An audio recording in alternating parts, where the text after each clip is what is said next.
dal leen ak jàmm ñu xëy taxañ yéene kaay xëyndoo tàmbale ko le mandat yéene kaay le mandat boobee nag xëy fësal nataal Idrissa Seck nee na daal dafa juddu ngir nekk président Idi nag jege na li nga xamante ni si moo di doon président ndax booba ak léegi moo ngi xëy ni mii ne moo ngi fësal nag li nga xamante ni si moo di bëgg-bëggaam la nag waaye nag demagul directement dans les buts ngir rek wax li nga xamante ni si moom la bëgg te moo di rek doon président de la république bu Sénégal lii quotidien di kat ci neen ak grève bu métti bi nga xamante ni travailleur bu mairie bu Kaolack nag entamé nañ ko booba ak léegi ka fa nekk nag di jiital bokk moom mi la Serigne boobu nag camp na fa mu nekk nag ci position nee na du ca jóg la mu xam ne nag ci biir yéene kaay bi lii quotidien nee na greffistes yooyu nag boo moytul lu rëy moo ngi leen di yot bu fekkente ni nag demuñu liggéey nag religieux ñoom dugg nañ ci mbir mi la ñu bëgg rek moo di ab solution boo xamante ni si daana ko waxtaane boo xaatim déggoo am ci diggante ki nga xamante ni moo di Serigne boobu ak ki liggéey katam l'évidence yéene kaay di kat ci présidentielle 2024 nag mbir ma tàmbali na ni ki démb Déthié Fall moo fëgg boppam nag ne nag candidat la ci élection yi nga xamante ni ci lañu jëm alliance des forces de progrès ci biir yéene kaay bi l'évidence ne Mbaye Dione ak ñi nga xamante ni si moo di ay ñoñam confirmé na seen ancrage nag ci Benno Bokk Yaakaar maanaam nag ñoom gën a jaayaat seen bopp jébal waat nag ci fi nga xamante ni moo di coalition Benno Bokk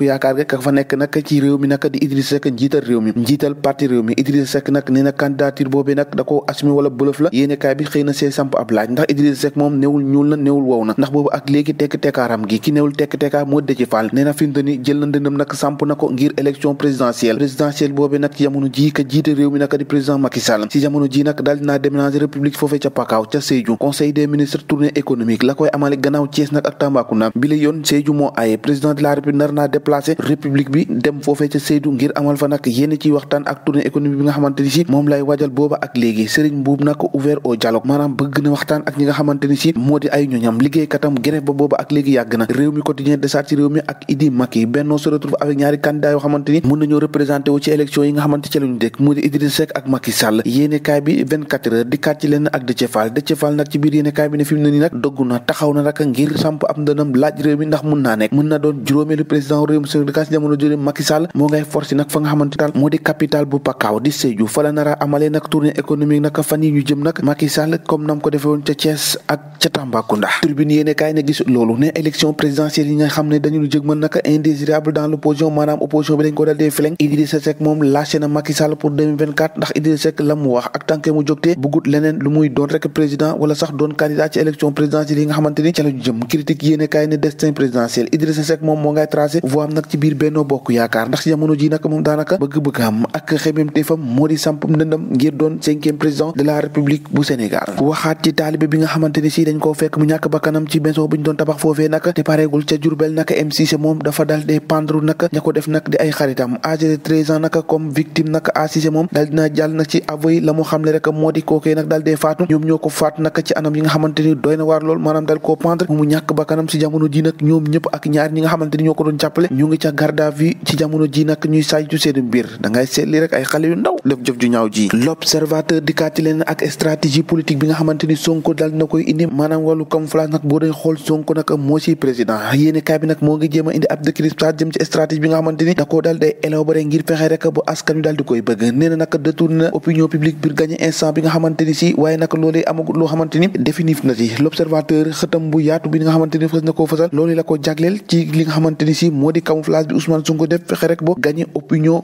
askan wi cay 2023 2024 réew mi nar na yëngu lum ci doon lu ni nag ñoo ko déggandoo jaa ngeen jëf ba ëllëg